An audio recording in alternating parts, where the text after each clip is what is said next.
10-goal games always hurt, don't they? 1-goal game, 10-goal game doesn't matter at all. It's a loss, so it's never a good feeling. One of the disappointing parts, I should say, but there's 2 major penalties that came up. It's hard to overcome that, isn't it?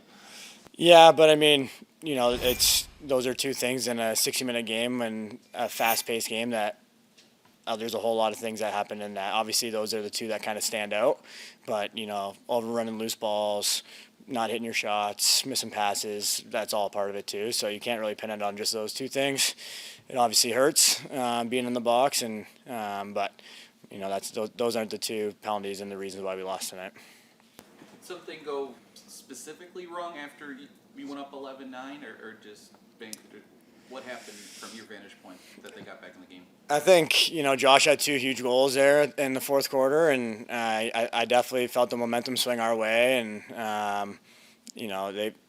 I think Keegan Ball had one of the, I don't know who had the other one, but I remember seeing Keegan shot from the bench, and he's a great player, and if you're leaving his hands free to shoot like that with any time in the game, it's a good look for him. So that's probably one we want back. And I felt the arena was with us, our fans were with us the whole game, as they always are. And it's hard to kind of pinpoint one thing.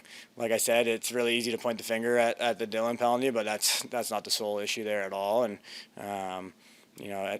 it's just a compounding effect of things that have happened, and we found a way to lose today as opposed to find a way to win. Had some looks there at the end of the game. Does not converting on those just come down to having a goalie the caliber of Del Bianco in that? Yeah, I wish he was still sitting on his couch right now, to be honest. But no, I mean, it's good to see him back in the league and playing.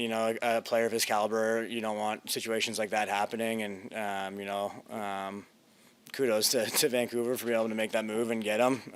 Unfortunately, he was in between the pipes for us tonight, but I mean, they were playing well when Aiden Walsh was in that too. So we had a lot of really good chances, and hit a lot of posts. Delves made a lot of great saves. I think at the end there, one of their players jumped in and made a save, and I think we had 4 shots in like the last 30 seconds there. So we just got to find ways to take advantage of our opportunities a little better. It's hard to follow Vancouver from here, but they seem like a team with the arrow pointed up. I'm sure you expected that today because they've been playing well lately, but they were pretty good. Yeah, they're a really good team. A ton of talent on both ends. I don't know what the face-off stats were, but the Stathakis kids for rookie has been doing really well, and he's staying and playing defensive shifts as well for them.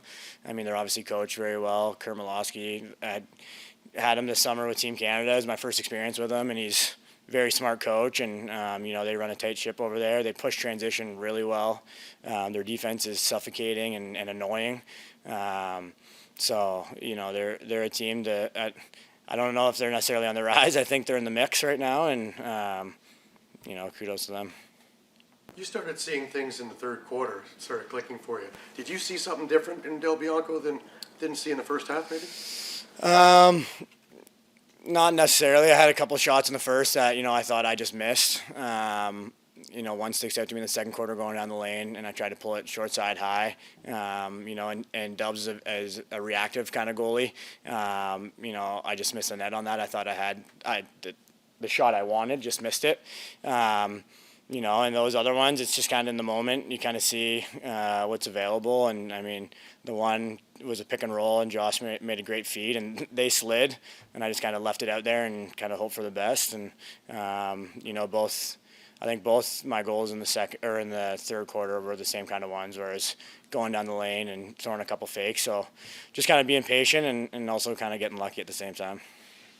And it probably would have taken a bounce in each of the last 2 games to be winners, and it's such a narrow margin, but here you are with two losses in a row.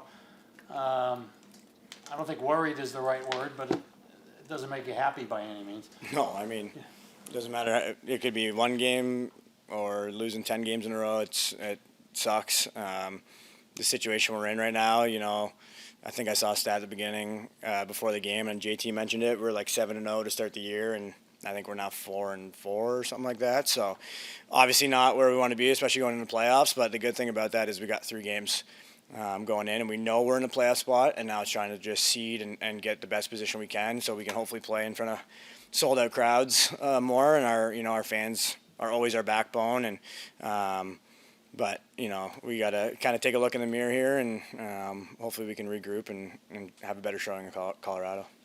You right the ship and do a 180. Is it in terms of kind of taking a page from last year and following that? A page from what, sorry? Last year. Last year. I mean, it's tough. Obviously, you can take pieces from the last couple of years, but Weiser said it great in the locker room. Like, no one's gonna give us a championship. No one's gonna just put a banner up in our crowd, right? So we got to work hard for those, and again find ways to win to be able to again set ourselves up in position and hopefully get on a good streak here going into the playoffs. Was there anything else in the second half that you noticed offensively when just seeing how the way Vancouver was playing defensively, especially their aggression that you guys try to take advantage of to help get on that run of goals? Yeah, I think we were really unselfish in the second half, and I think in the first half it was a lot of one pass shot kind of offense, and I think that part of that was the frustration of not fully knowing what the defense was going to throw at us and getting more comfortable in it and talking about it at halftime, and that was the key thing was like, we had a 5 in the first, we're killing a lot of time, we're trying to push transition and make things happen, which is a staple of our team, and it was, get the ball, swing it, let's be unselfish. Yeah, we have Josh and Dame, but we also have DeHoga, we have Bucky, we have Kluch, myself. So anyone can go off any night, and that's the beauty of our team. Everyone trusts each other, and I think you saw glimpses of that in the second half.